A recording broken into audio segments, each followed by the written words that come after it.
Hello, everybody. Welcome back to the Stickers and Scuffs podcast. We are burnt, we are sore, we are tired, but we are back from CTMP. This was my very first time going to CTMP. I used to go to the Speedway, Mossport Speedway all the time, and I know Joel Robinson is happy that place is dead and gone, but I still have a soft spot for it. So seeing it turned into a go-kart facility was a little bit sad, but you know what?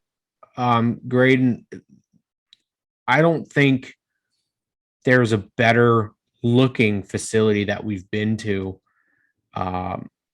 yet.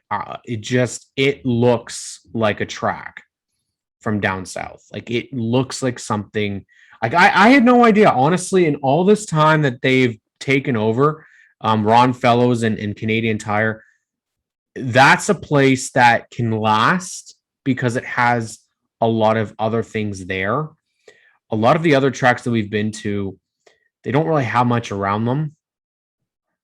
They're kind of rough on the edges, but I said to you when we were there, Graydon, it didn't even have not even a rusted fence post, nothing. It looked fancy. It looked new. There's only a couple issues I think that we had to talk about with the facility itself. And I'm sure Ron knows, I'm sure they know all about it. The scoring pylon, they got to do something there to put a pylon of some sort to help out the fans. A monitor, maybe. I don't know what that, or something. Yeah, they've got to have something for people that aren't by the start finish line, because otherwise, in certain facets, it's not that you can't see the product on the track, right? You can see that, but if you have multi-class racing, which is what we saw, when you start to get lapped cars, especially in classes like for you and I, we don't watch the F1600 and we don't watch Nissan Micra Cup as radicals. There was a couple lap cars and stuff in there. Then they'd all be bunched up. You had no idea who was where. Then they'd have a caution, and then you couldn't hear in turn two. You couldn't hear what they were actually saying on on the speakers. But overall, I don't know where I can put any fault really on the track. It is beautiful. Well, I'm a repeat customer. We've been going there for years now, and my wife, many people saw where we were set up camping, and we've camped there basically every time. With this gig, it was pretty convenient just to be within walking distance to the paddock. But I mean, it's always the washroom facilities. This is where we're going to start. Shout outs to the track with the staff and the officials, the marshals and everything. A few personal experiences. I mean, the washrooms are always remarkable, but I mean, especially since there's restrictions in place, they had the washrooms manned for the events and were cleaned like every half an hour. I mean, yes. Very, very, very well done. You could see them actually come by with their little cart. They'd come by, and I kept wondering what they were doing, but they were coming in to clean it. Yep, and that I'm sure wasn't volunteer based. So I mean, there's probably some inherent expense that, even though it was sort of a bare bones sort of weekend, there's a lot more money spent there than people probably realize, being able to do things like that, keeping the facilities kept very nice and clean. So that's one thing. Big shout out to them. Watching the races, if you sat when we were in turn two, there's a one marshal in particular, when we were watching some of the races, when he wasn't working, he would lean over and tell the boys and I something unique about that series, about how they can exceed the track limits and that sort of thing. And that's unique to each series. And so we learned quite a bit. So the marshalling, I mean. And on Sunday, even, we had a guy that was right by us, and he was chatting up the entire thing, telling us about the history of the track. I'm like, it's a great experience. That's amazing. Amazing stuff. Yeah, the people that it just felt good. I mean, when you drove through, I mean, comparatively, especially when you've been there for like a regular event, you could shoot a cannon through the place, comparatively speaking, but it wasn't bad. And and it was quality over quantity in terms of the people. I mean, Yeah. we got to hang out with some pretty rad people, and we had a great time. And it's kind of nice to put a bow on this whole weekend with this episode. We have a lot to sort of cover, and we don't want to keep it too long. But what about the people, the teams and drivers that were running our logos, man? Wow, 24 cars strong. Yeah, We haven't been able to see a couple. We haven't been able to see our logo on a couple cars because the racing in Quebec. Obviously, we'd love to go to Quebec, but with restrictions and also just wasn't the year.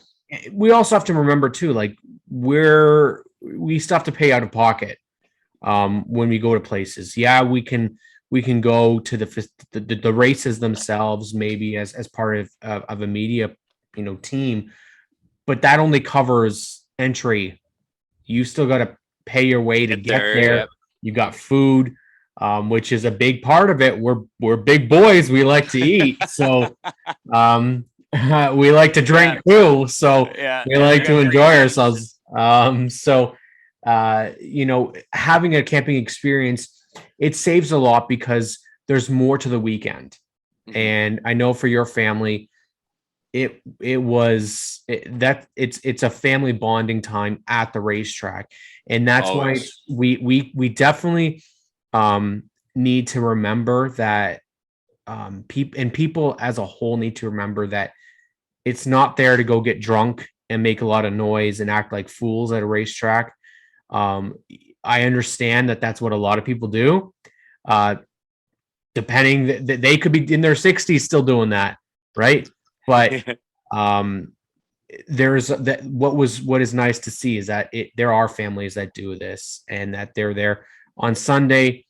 I mean, Saturday was a little bit quieter, but Sunday, oh my gosh, there were so many families at the racetrack, a huge crowd for what they could have, and visible minorities at the racetrack. There was even representation from the LGBT community there. I'm sorry if you don't like that in the United States, tough shit, because this is what racing is about. It is not one race. It's not one sex. It's not one orientation.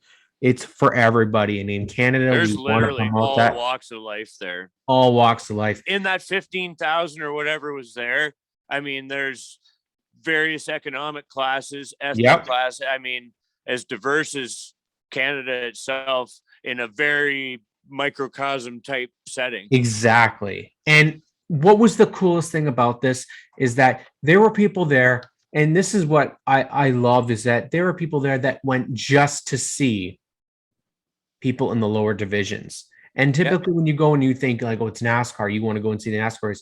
They're the cheers that every time Austin Riley went by, literally every single lap, he had a crew of people that were always cheering him on. There's a young racer, a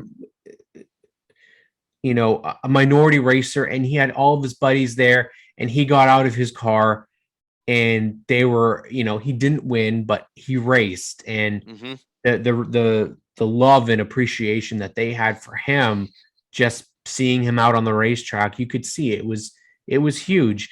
For sponsors, we're going to kind of turn it right into these guys right here. And not just as a ploy to them because they came on board, but they were involved, and you could see it was very cool, Graydon, because we got to experience that same joy with seeing our logo on race cars. The guys from Main Street Logistics, they were able to do that with Matty Skinnell this year, this race. Yeah.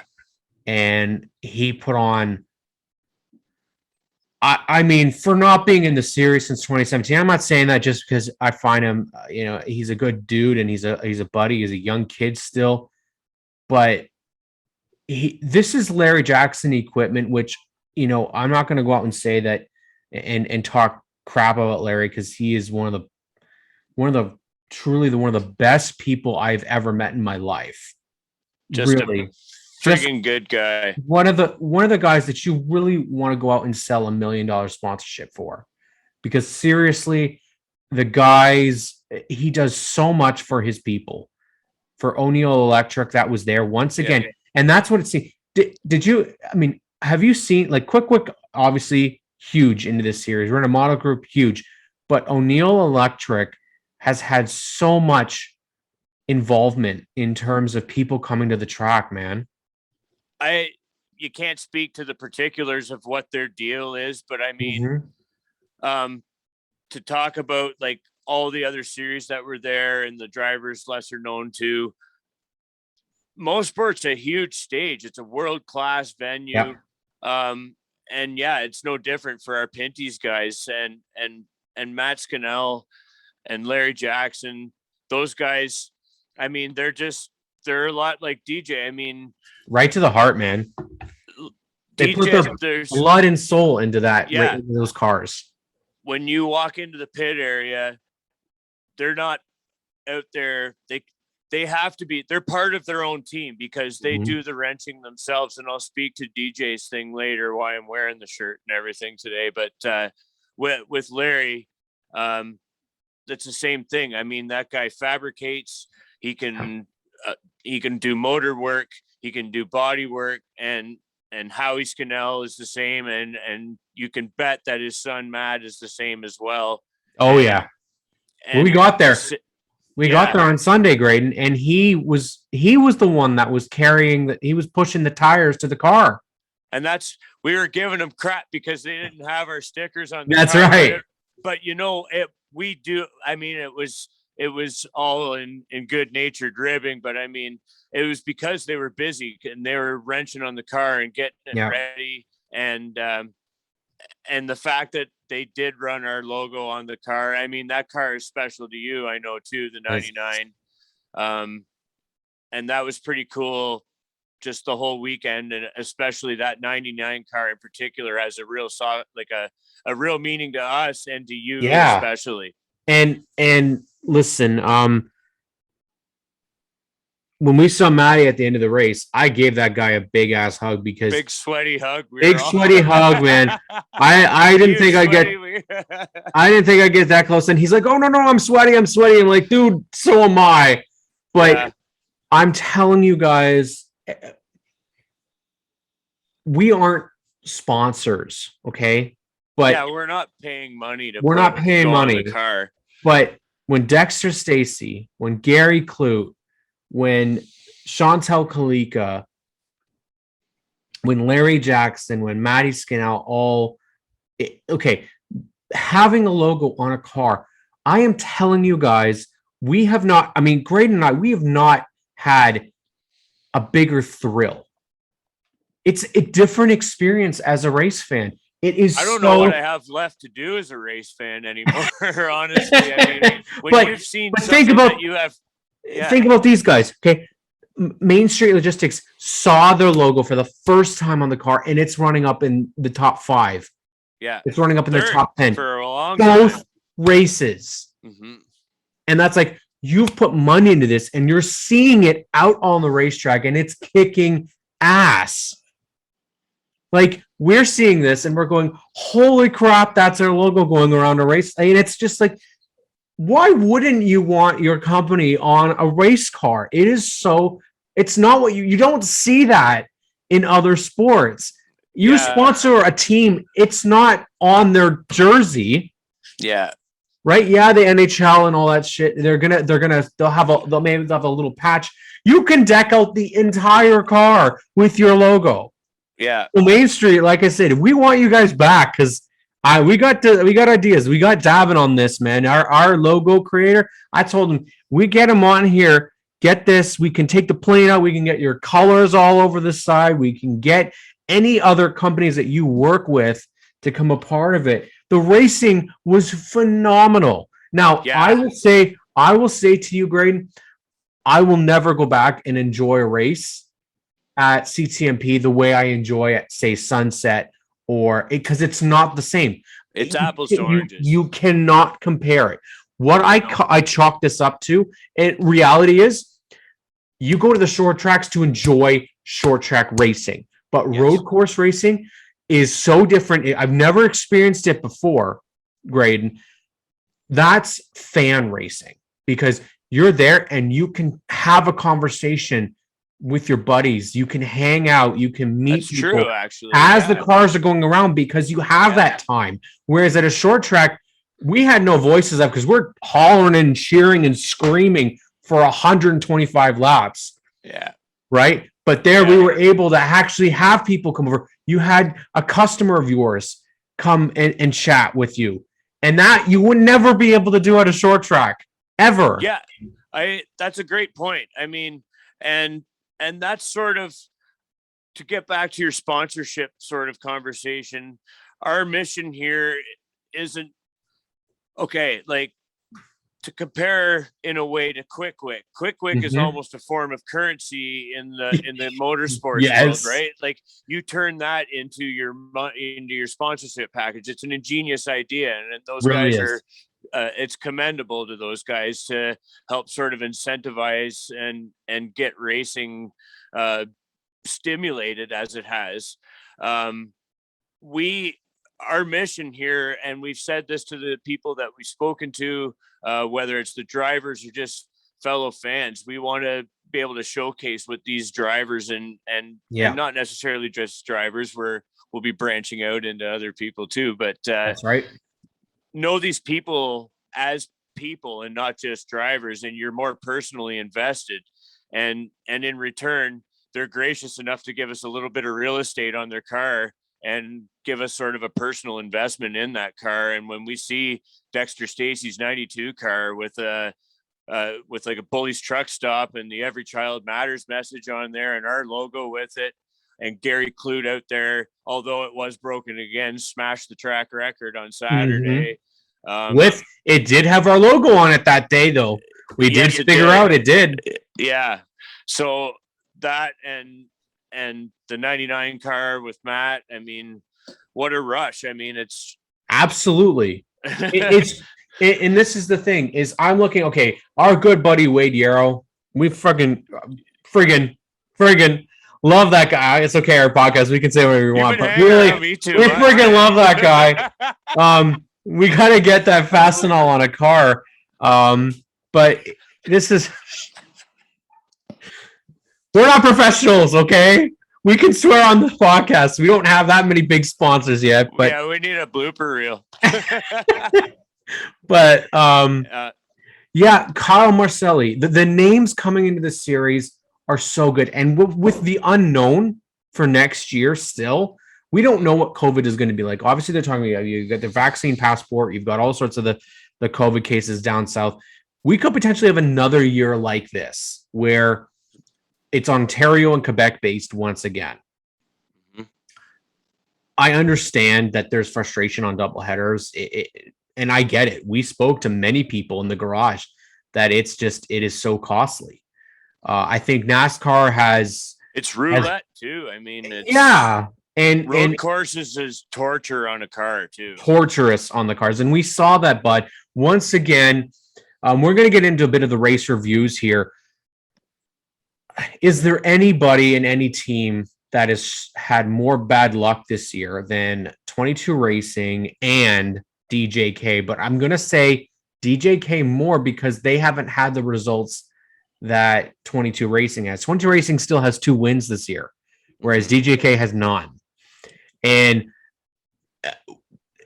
if you would have told me that DJ Kennington would have had mechanical failures every weekend so far this year, I wouldn't have believed you, but it seems to happen. Now, obviously that deal, with Andrew coming in and going from 1 full-time car last year for 6 races to all of a sudden having 3 full-time cars. Because if you guys aren't aware, like Rick Rowe Racing works in conjunction with DJK Racing. So while Rick operates and has that team for Alex Gannett and Andrew Ranger, DJ is behind the wrenches. That's why you see those 3 cars together in the garage areas. They all work together. And we saw DJ today, man, or on Sunday, and we had to laugh because he looked like a professor with his old specs on, in his collared shirt. And I was like, what's happened to our Castrol kid? Now he looks like, I don't know, the Castrol professor, I guess is going to be his new name. But Graydon, the race itself on the sprint race, in terms of memorable moments, it really wasn't that memorable. But our boy Gary Clute had straight out dominated, and it looked like he just ran out of tire at the end. And LP Dumoulin, moments, I would say hours after we finally got to talk to Jessica Menard at Dumoulin competition. Yeah. His first one of the season. How about that, buddy? LP is, I don't know, he's kind of a closer too. I mean, you can, I've said this and I've said it to the team, to the Dumoulins, don't ever count the 47 when the laps are winding down. Adam and Dave might go the entire race without maybe mentioning LP, but like when it gets down to maybe 20 to go, here comes LP, then maybe 10 to go, he's cracked the top 5 or whatever the case may be. But like point is don't ever count LP out. If he's running, he'll be there at the end, and he might just sneak up there and take that win. And to his credit, I mean, he just it's veteran experience too. I mean, maybe that's Gary comes to win, and he usually comes to most sports to win. LP's in the championship battle. He runs more road course races a year. He can maybe pace himself and just kind of sit there and watch maybe Gary run his tires out a little bit and then be there to capitalize and pounce when the moment's right. So yeah, again, congrats to LP. It was awesome to meet Jessica and for all the stuff that she's done, teeing up the shows with LP, and then LP and JF again, and with Raphael Lessard. I mean, she's a great girl, and we hope that we can get her on sometime soon too. Absolutely, and she's one of those people. Like I said, they do so. Like we've talked about this. Media, she's a busy lady. Social media is the game in racing. You have to be social, and what they do for WeatherTech, what they do for their sponsors, what they do for their drivers is really, and their cancer initiatives too. Their cancer initiatives. How can you not love them? Their enthusiasm for racing is so present, but an uncharacteristic move and spin for Kevin Lacroix while running in the top 5. We talked about it. DJ having mechanical failures, Andrew Ranger having mechanical failures, Cameron has had mechanical failures. Sunday we saw Trayton have a mechanical failure. Mistake by Kevin Lacroix. Does anybody want to win the championship? I think I'm pretty sure Alex Tagliani does. That's for sure, and everybody does. And as a side, just to tie into DJ, I love our campsite because we have a pretty good view, although it's far away. Once it starts getting dark, and even when the track activity had stopped, I could hear like pipes falling off or like being taken off a car and hitting the ground. And you could see them walking around up in the garage, and I knew that was their area. And I'm like, man, if they're pulling pipes off, they got to be pulling the motor. So the boys and I walked up there, and sure enough, DJ and like 2 other guys are pulling engines and under the hood. I mean, and he still stuck his head out and waved at us. But I mean, we're not obviously going to go and bother him. But I mean, man, my heart frigging sunk for that guy all weekend long. Cause I mean, I think he literally wrenched on his cars more than he drove them almost. And he did. And you said, to your point, it's very uncharacteristic. I don't know what's going on in there in those engines, but I hope that he's able to put his finger on it. And I think it's been 3 different issues too, has it not? Because his issue at Sunset was a fuel pump. This week was that's true, in Andrew's car, and then an engine in his car. And so they ended up, I don't know what the engine issues have been. And they borrowed from EHR for DJ. And unfortunately that motor didn't stick around too. Yeah. And then like Alex Gannett has been their good luck charm because he's the only one that has yet to have a knock on wood, mind you. Yeah, but he's been been solidly clean. plugging away. Yeah. Yeah. And this is again, like the names in this series, guys, are not like they're not messing around. Like we said, Matty Skinnell hasn't run since 2017. He's only 24 years old. Yeah, he's still a kid, really. I mean, and then you got Triton, who's 17. Mm-hmm. And you've got Kyle Stackley coming up, who comes up and wins in his APC debut. We had some surprises. Brent Weller, and I have to give full credit to Kevin Gallant and that whole team. Brent Weller, they're not made out of money. That Queensway Truck Center team showed up with a really nice sponsor on the side of both sides of the car. They kind of did something cool with the Ryobi rigid on either side of the 61, which is kind of cool. They bent that car up, and it was in qualifying. They bent that car up on the Sunday, and they showed up, car kind of crooked, and they got her back out there. They still attempted to race. They tried to put as many laps as they could down. I love seeing that. That is the antithesis of hard work. And how do you like me using those big words, eh? That's like Nate Ryan style, man. TJ Renamoto, another one, solid all weekend. Yeah, he had an engine failure on the Saturday. They pulled off early. You have something about that, right? Don't you? Well, I just want to comment on to TJ Renamoto's credit. I mean, financially, yes, what he brings to the NASCAR Pinty series, but I mean, by his own admission, he's not a young guy in the relative sense to NASCAR or to a racer's world where it's typically kids coming up. He got into it late, and you're seeing progression. I mean, very much so. He wanted to jump in there and race, and he did. And it's trial by fire. I mean, and CTMP, I mean, that is a very technical track. I mean, I don't drive it except for in NASCAR heat, but I mean, it's a very technical track, and in the ovals too. I mean, TJ's learning on the fly and picking it up as he goes. And I think the fact that you can see progression, I think that's pretty awesome. And it was pretty cool to talk to him about. We're going to talk to him more about that. Yeah, and we met TJ's girlfriend. She was really into the series, really into racing, which was awesome. And what I really liked about that whole experience too is we kind of saw a couple battles in that, at least on the Sunday. The sprint race was good, but like I said, it wasn't as memorable.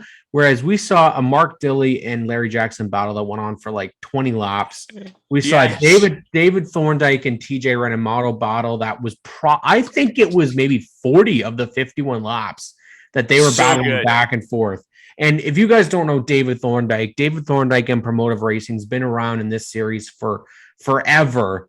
But he doesn't run that often. They basically run the CTMP races and typically would run Toronto.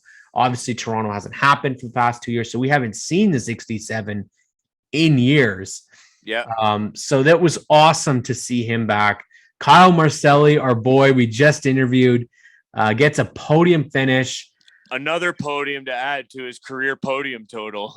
and we're finally starting to see Graydon, some of the Ontario boys, start to take it to the Quebec guys. And that's why it was so cool to see Matty Skinnell running up front, Trayton Lapsovich, super fast, third place. He's got that's the thing that how can you not love this series? I'm just saying, you have guys like Alex Tagnelli, who has literally grown up as an IndyCar road racer, Andrew Ranger, and they've been beaten by guys who had no experience at all.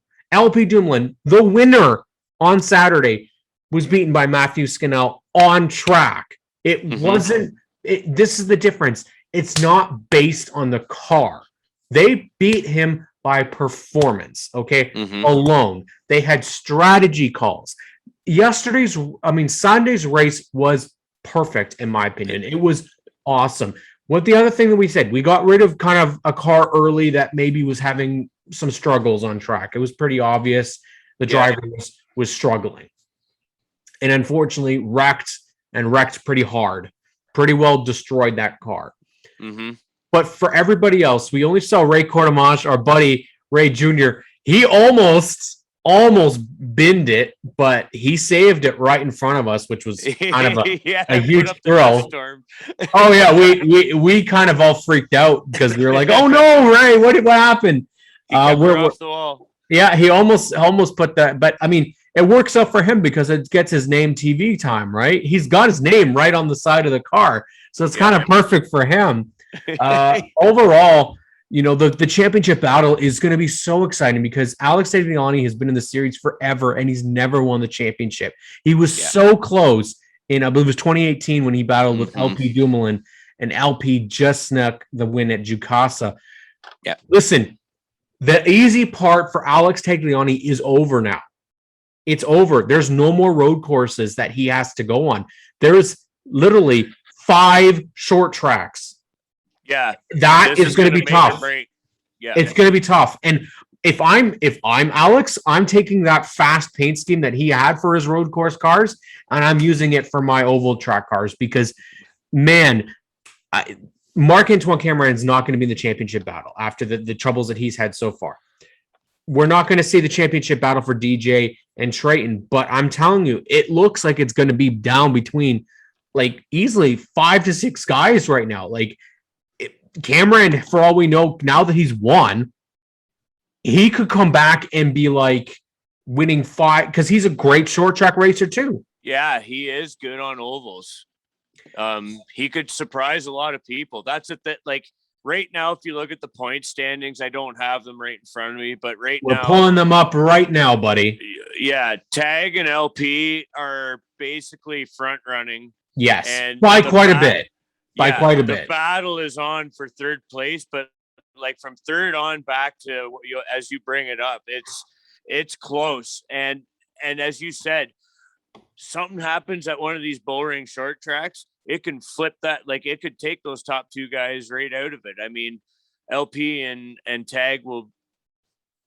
You know, when there's a championship battle, it always seems like those 2 always end up racing each other. Mm-hmm. They could take each other out, and look at Kevin Lacroix is laying right in the weeds where he is plenty capable now that we've seen that he could pick up a win on an oval too. Flamborough, did he not win last year at Flamborough?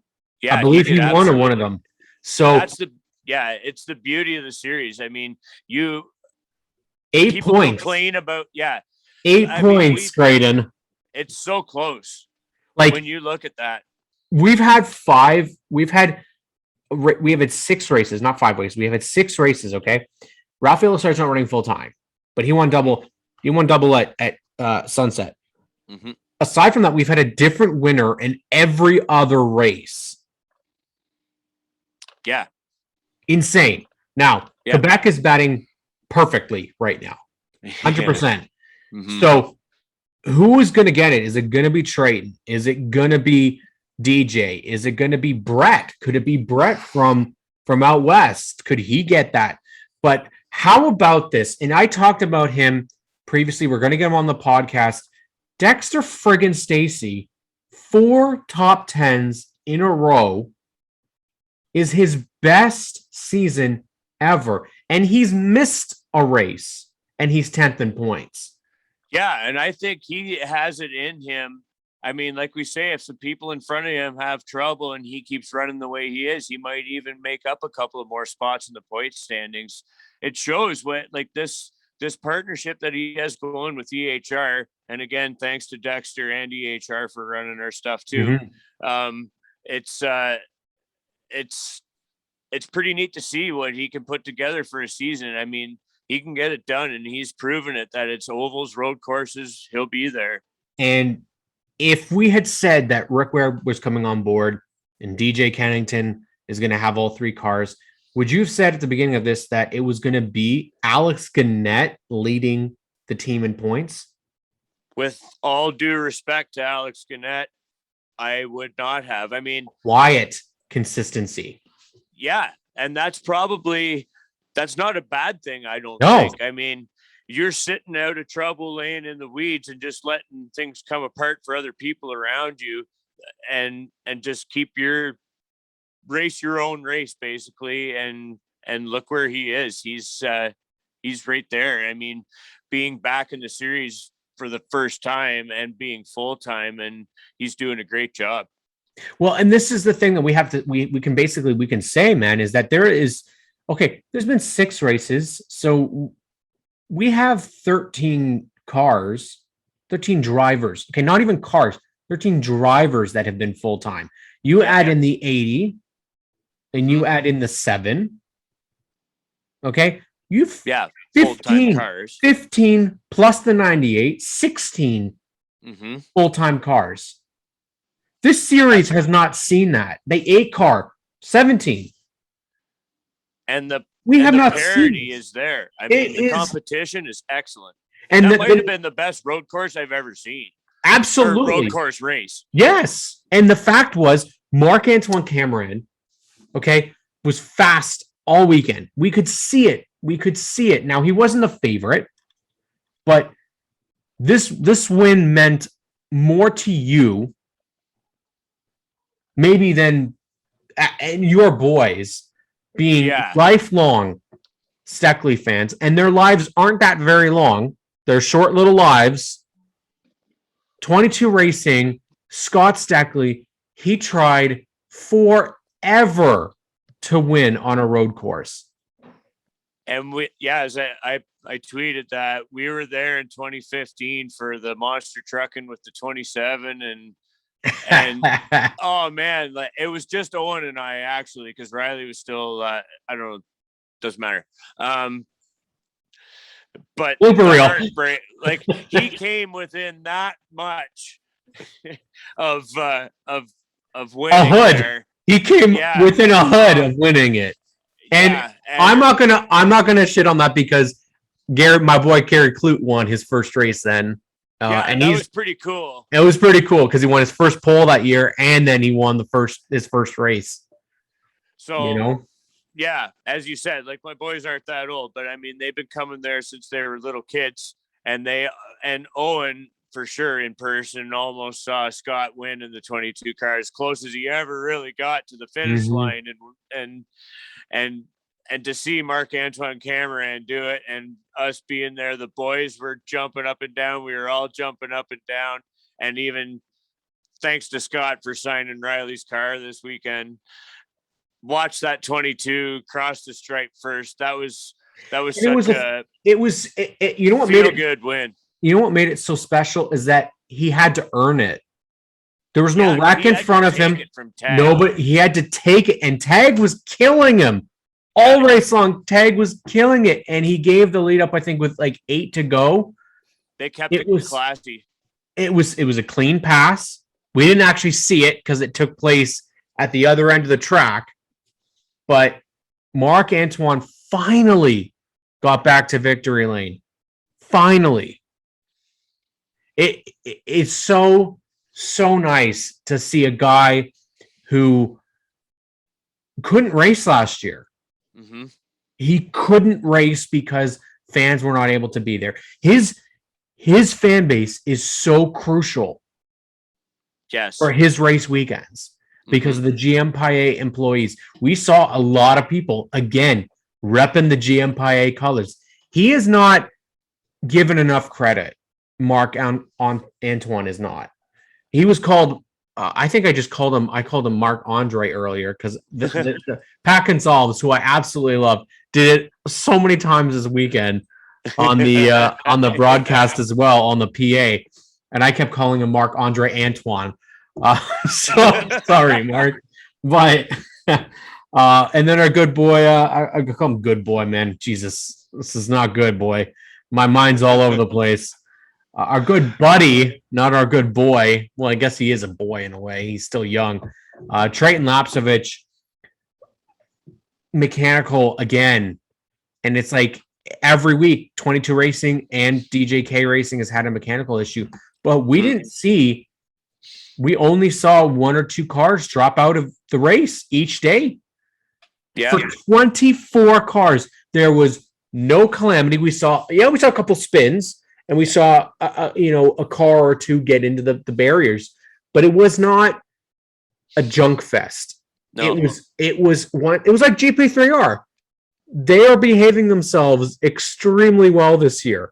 We haven't had a lot of tussles except for maybe Sunset with Pinty and Raphael.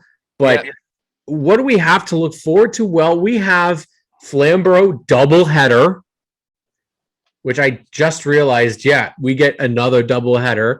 Then Chaudier. Now, hopefully, Chaudier a doubleheader, and then Delaware. And these guys have not been to Delaware in years. And if you think that they're going to go crazy at Sunset, just you wait when they go to Delaware, because that's right. Your boy DJ Kennington is coming home.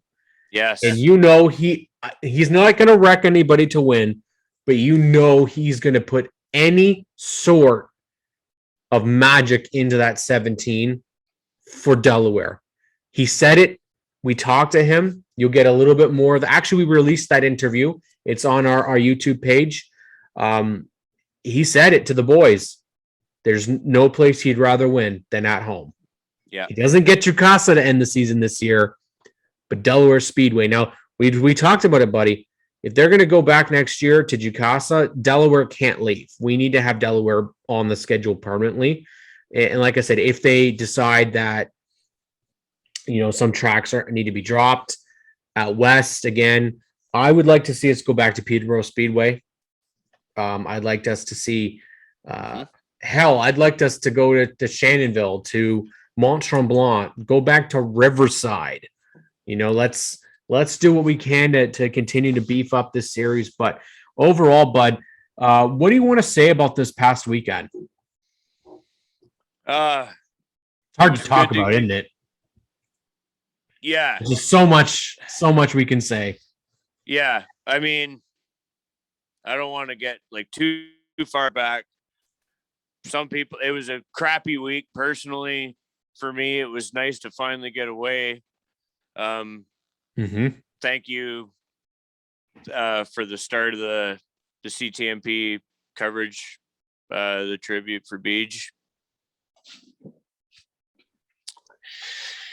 It was nice to get away and hang out with everybody and watch some racing. It was good to get back to the track. Yeah, we definitely good to see everybody. Yeah, we saw Mason, Tori, Nouse, and Mrs. Nouse. Yeah, I'd like to call her Mrs. Nouse. All the representations from the teams, the series, those who came up and said hi to us, those who let us know how much what we're doing is good for the series. Yeah, we're not doing it for us. We're doing it for you guys. We're not in this to make money. For Mike Sullivan to finally get to see him at the track. Mike, if you guys don't know, is behind racecanada.ca. Mike, first incarnation. Mike gave us our first home, and we kind of left the nest, and we said that we want to make that guy proud, and now he's going out and doing his own thing, and he's working out with Kyle Steckley as a rising star, and I finally got to meet the other side of the Bunns, Mrs. Bunn, and she's just amazing. And you guys got to hang out with old man Harris. So yeah, Team Dad Al is pretty awesome. Fireman pretty Al, damn good photographer and videographer too. Pretty good old man, wasn't he? Yeah. So just we want to say thanks to everybody that made it, that stopped to take time to allow us to interview them. I know Todd Lewis isn't typically interviewed, and so it was Mike Rice for all he does for us. Oh my God, Mike, Brad Miller. Would you like to talk about Brad Miller and what happened this weekend? Yes, I have that. Before we end this, kind of our side mission this weekend, aside from kind of activation and getting to talk to the drivers and teams, was our little initiative, the washer toss. Albeit it lacked certain professional structure at times. We got some good games in. Tori Henry took home the Quick Wit Cup and the prize pack, which was fun. We got to meet a bunch of Wade's buddies. We were able to put a bunch of money together. Andy Ingram, he's a good buddy of mine on Twitter. We followed each other for years. He's an old racer himself, and he made a late generous donation that I don't know if we're ready to announce like totals or everything yet, but we're ready to. We've made a contribution to Brad already. We have another one together. Everybody that pitched in, if you watch or listen to this, thank you so much for contributing to the Help Fund Brad's Minivan campaign. We've put together a good little sum, and we can't wait to get it to Brad. We hope that it helps get him to the track in 2022, and we can see him motoring around the paddock area on a scooter. Absolutely. And that's one of the things that we obviously we're hitting a big milestone in October, and we'll be wrapping up our charitable efforts for Laps for MD after that. And we have a huge commitment to whatever we can do to this series and help make it grow and bring more eyes to it, because it deserves it. The people deserve it. Yeah, get to know these people and get to know them. As you said, that's kind of our mission. We're people coming up and recognizing us is sort of mind blowing, and it's awesome. But like the reality of it is, we got into this because we're passionate fans, and at the end of the day, people don't know enough about these people and how hard they work, what they like to do away from the track, how hard they compete, what they do to their cars. And that's just what we're trying to bring to you guys. And believe me, you're going to get a whole hell of a lot more of it coming soon. Yeah, we have plans to be at some more races, and 2022 is going to be the year for us. We're starting out this year. Yeah, so 2022 is the breakout year. 2022, we who knows who we could see in this series next year. Potentially we could have some really big names from sports car, maybe IndyCar. I obviously have put a pitch out for Robert Wickens and James Hinchcliffe to come to this series, and I think representation in this series needs to be there. We need minority drivers in this series. It'd be great to get Raja to come up and run. Yeah. That was rumored, I guess. There was some rumors that maybe we'd see somebody like a Raja Karuth or people from Rev Racing come up, and I think that's a partnership.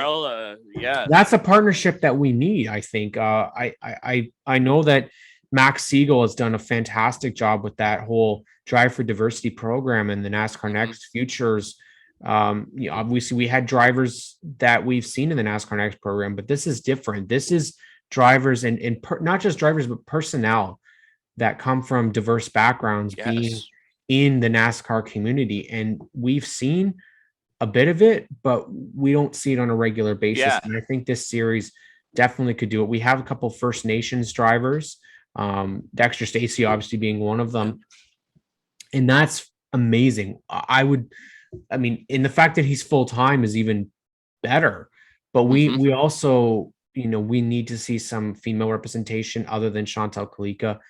Obviously she's fantastic and we want her full time, but she can't be the only she's not the only female driver in Canada. We know that that's not the truth.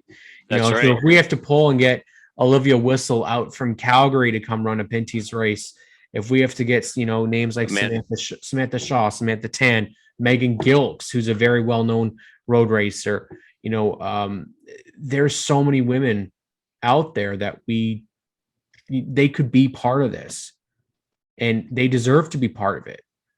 I think one of the biggest names out there that deserves a spot in this series is Kendra Adams, and she does a fantastic job. She's with TSN right now, and we know that she's a great race car driver. She wins, that's what we need.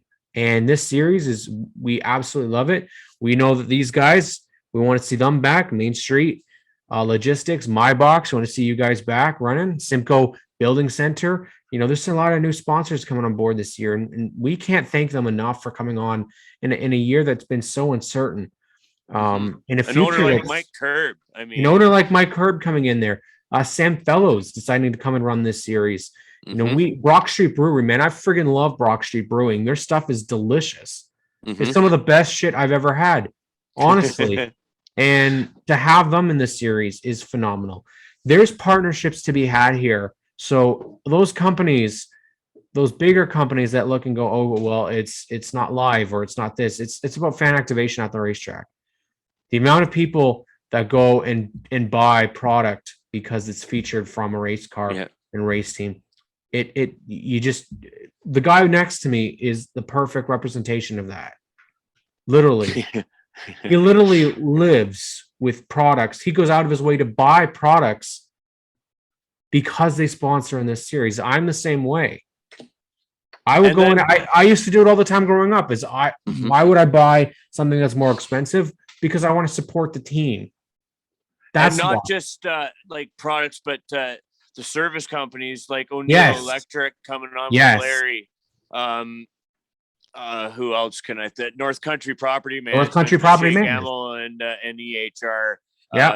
Just those Great model group of companies. Yeah. And I mean, I was just going to say, Quick and Random Auto Group have been pretty instrumental in bringing up the young talent and doing a great job showcasing them. But they can't even you with Castrol. You only use Castrol products. I've always used Castrol and because it's DJ. Yeah, it's DJ.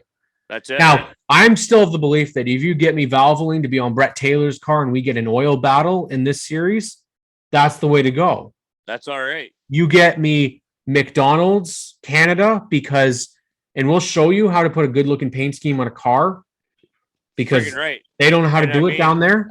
As you said, Mark Antoine Cameron's initials are Mac. If there's Big Mac, and you can't tell me that if you wouldn't have Big Mac and have a Mac Attack, that's a perfect shirt right there. Good commercial opportunities would be freaking amazing. Perfect. And then if you want somebody to sell it in Ontario, he's got a young kid that's right beside him. You can't tell me that Trayton Lapsovich wouldn't love to have Big Macs. Oh man, like the old that kid's pretty tiny. He could use a couple Big Macs, right? Yeah.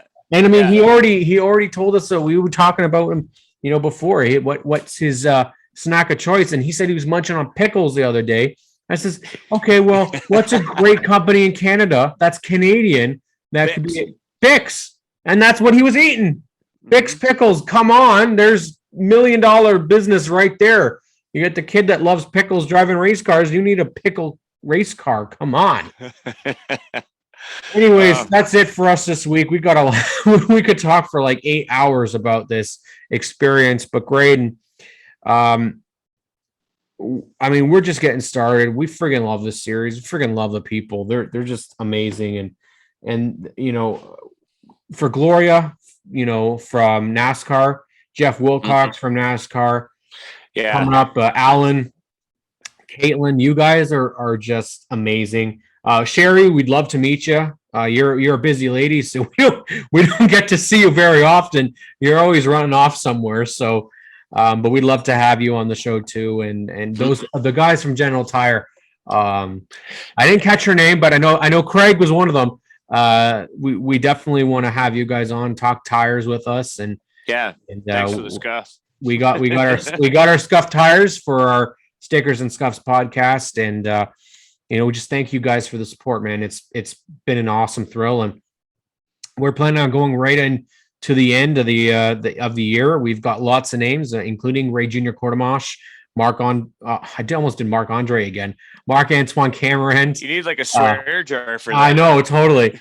It's all Pat's fault. That's what it is. It's all I can hear in my head now is Pat. But we want to get Kyle Steckley back on once again once he wins in the NASCAR Pinty series, because I'm sure that's going to happen before the end of the year. Just saying.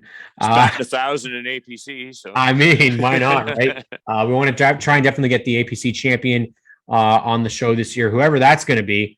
because it's a championship battle right there as well that Trayton's involved in. So he could potentially win the championship there too. Obviously, Brandon Watson, somebody that we are definitely going to try and get at Flamborough when he's racing this weekend. Mark Dilly, TJ Renamato, all sorts of names that you're going to expect to see on the podcast this year. And we hope to take the podcast on the road and be able to show you guys some behind the scenes, some of the drivers. So this is Cam K signing off. Graydon, it's fun, buddy. Man, it's that was a weekend just like Sun said. I mean, it was a weekend we've been waiting for. We're glad it's we're sad it's over. We're glad it happened, and we're looking forward to Flamborough on Sunday, and Delaware a little further down the line. Can't wait to see how the championship battle shakes out. We'll be back again with a guest again pretty soon, but it was nice to put a bow on this whole CTMP weekend because man, what a hell of a time that was. And we finally will be able to finally get to meet in person Herniak Hall Motorsports. Yeah, we got to see Mike Sr., but we're going to finally meet Mark Hall. I'm not sure if Junior is going to be there, but I would imagine he will be for the Pennies race since they're going to be running the Ontario Sportsman Series has their finale this weekend. So it'd be finally nice to see some of those guys there too. One of our longest supporters. So thanks, buddy. We will catch you all next week. We plan to have a very exciting guest that's currently in the NASCAR Penny Series. So definitely tune in then.